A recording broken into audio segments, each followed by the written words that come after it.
यहाँ पर आए हैं हमारी बात को सुनने के लिए, इसके लिए बहुत बहुत धन्यवाद देते हैं। और धन्यवाद उन अभ्यर्थियों को भी देते हैं जो बिहार पब्लिक सर्विस में शिक्षक के लिए अभ्यर्थी थे और सफल हुए हैं या न सफल हुए हैं, उनको शिकायत है, उनकी शिकायत को अपना यहाँ हमको दर्ज करने के लिए आए हैं, उनको भी धन्यवाद देते हैं। धन्यवाद इसलिए विशेष देते हैं उनको कि बिहार सरकार ने स्पष्ट रूप में, बिहार पब्लिक सर्विस कमीशन ने भी वैसे लोगों को धमकाया है, धमकाने का काम किया है कि जो हिंदुस्तानी अवाम मोर्चा सेकुलर के अदालत में जाएंगे उनको हम भविष्य में परीक्षा से वंचित कर देंगे।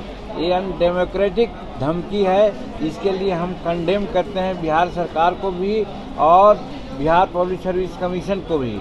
ये प्रमुख बातें हैं। इसके बाद हमारे पास दर्जनों साथी आए हैं जो अभ्यर्थी हैं, लेकिन उसमें देखा गया है कि प्रायः 4-5 प्रकार का प्रॉब्लम सब लोगों ने सुनाया है जो कॉमन है। यानी कि अगर 2 दर्जन आदमी आए हैं तो 2 दर्जन समस्या नहीं है, समस्या 10-5 ही है जो सबके साथ है। उसको हम पहले आपको सुनाना चाहते हैं। सबसे पहली बात ये कहना चाहते हैं कि आज 1,20,000 लोगों का ये प्रमाण पत्र बांटने जा रहे हैं और जैसा मालूम हुआ है बिहार पब्लिक सर्विस कमीशन ने 10,000 लोगों का नाम डिस्क्वालीफाई कर दिया था कि ये लोग क्वालिफाइड नहीं हैं और रिजल्ट होना चाहिए था 1,10,000, लेकिन 1,20,000 को कैसे दिया जा रहा है फिर नौकरी, जो हम पूछना चाहते हैं बिहार सरकार से और बिहार पब्लिक सर्विस कमीशन से। यानी 10,000 को बैकडोर से पैसा लेकर के ये लोग बहाल कर रहे हैं, भाई भतीजा बात करके बहाल कर रहे हैं, या फिर बाहरी लोगों को मौका देने के लिए वो 10,000 को एडजस्ट कर रहे हैं। तो ये मेरा चार्ज है जो हम लिख करके ऑलरेडी दिए हुए हैं अध्यक्ष को भी और माननीय मुख्यमंत्री को। तो इस पर भी आप लोग तवज्जो देंगे। और ये बहुत बड़ा एक शिकायत हम लोग का है कि आखिर 10,000 हमारे उम्मीदवार को उन्होंने छांट दिया था, तो फिर 1,20,000 कैसे नियुक्तियां बांटी जा रही है। इसमें गड़बड़ है। इसमें लोग चाहते हैं कि मांगते हैं सबूत, तो इसका सबूत से बढ़कर के क्या हो सकता है, ये मैं पूछना चाहता हूँ सरकार से और जो हमसे मांगते हैं सबूत उनसे। और दूसरी बात कि आज बहुत ढोल बजाया जा रहा है, बहुत उत्साह मनाया जा रहा है कि 1,20,000 को हम लोग नियुक्ति पत्र बांटे हैं। आप लोगों को भी पता होगा कि जब एनडीए सरकार थी तो 3,70,000 लोगों को नौकरी दी थी, तो इतना ढोल नहीं बजा था।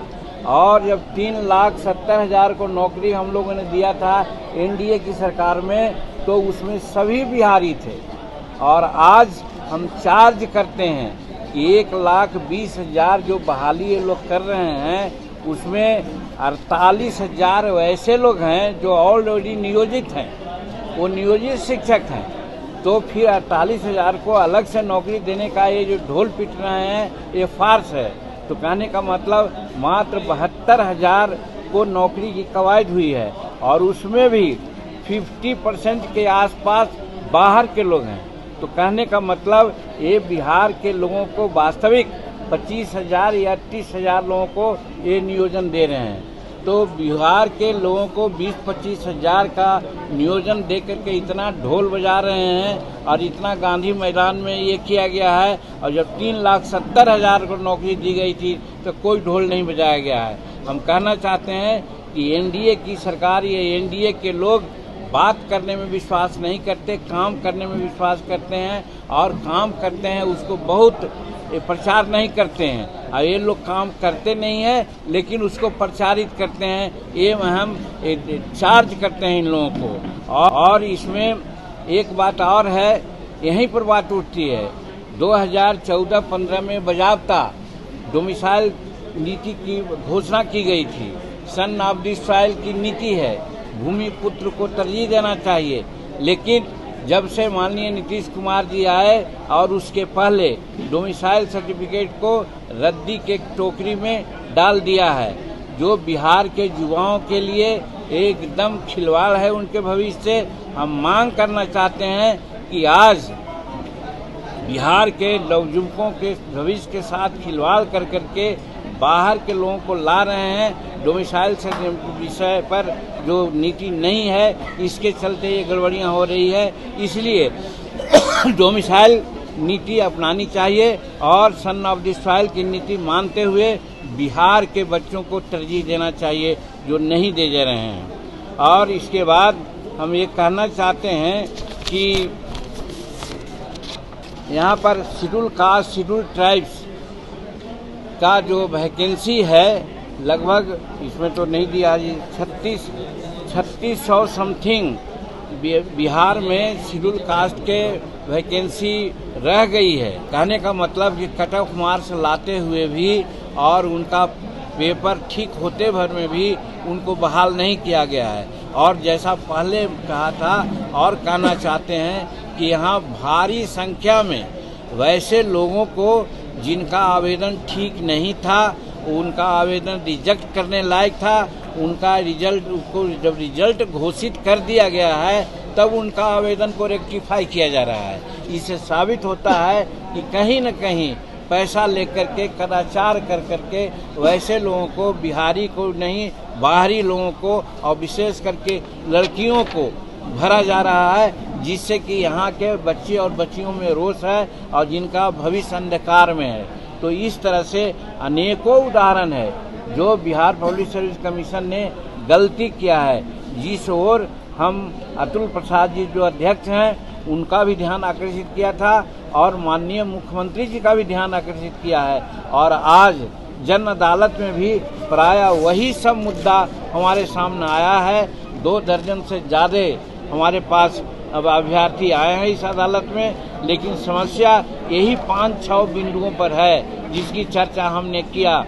आज हम मांग करना चाहते हैं कि ये आज बांट रहे हैं, वो बांटे कि नहीं बांटे अपना उन पर छोड़ते हैं। हम लोग तो चाहते हैं कि जब तक रेक्टिफाई नहीं हो जाए, जब तक रिजल्ट नहीं सुधारा जाए, तब तक के नहीं उनको बांटना चाहिए था। और सुधार कर करके जो क्वालिफाइड हैं, वैकेंसी है, वैसे लोगों को बहाल करना चाहिए।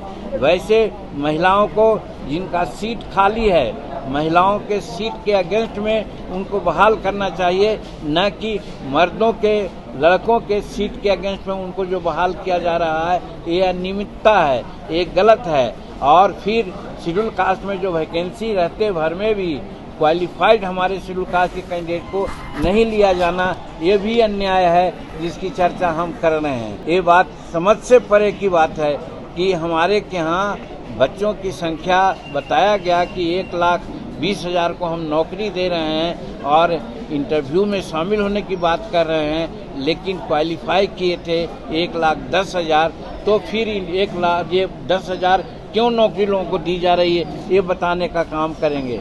और टोटल हम लोगों को बताया गया है कि मुख्यमंत्री की घोषणा में 1,20,000 शिक्षकों को नियुक्ति पत्र दिए गए हैं, जबकि बिहार पब्लिक सर्विस कमीशन में 1,10,000 तो आयोग करार किया गया था, जो बताए हैं आपको।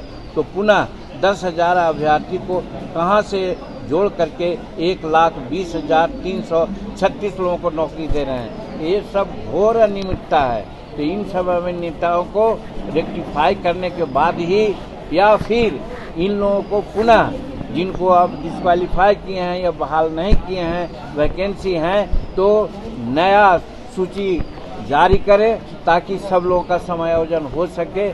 और तभी अच्छा होता कि वो नियुक्ति पत्र बांटते। ये हम आज के दरमियान में जन अदालत में लोगों ने हमसे कहा, उनका नाम हम नहीं बतावेंगे, हमारे पास प्रॉब्लम्स है, लेकिन जो हमारे लोगों को धमकाया गया है सरकार के तरफ से और कमीशन के तरफ से, ये अनडेमोक्रेटिक काम किया गया है, डिक्टेटरशिप की बात की गई है, ऐसा नहीं होना चाहिए था। ये सब मेरा चार्ज है और यही कारण था कि हमको जन अदालत लगाने की ज़रूरत हुई। हम धन्यवाद देते हैं जो अभ्यर्थी हिम्मत करके यहाँ पर आए हैं, और फिर आप लोगों को धन्यवाद देते हैं कि आप लोग भी हम लोगों की बात को सुन करके पब्लिक डोमेन में रखिएगा, ताकि हमारे सरकार और बिहार पब्लिक सर्विस कमीशन का असली चेहरा उजागर हो और हमारे लोग जाने।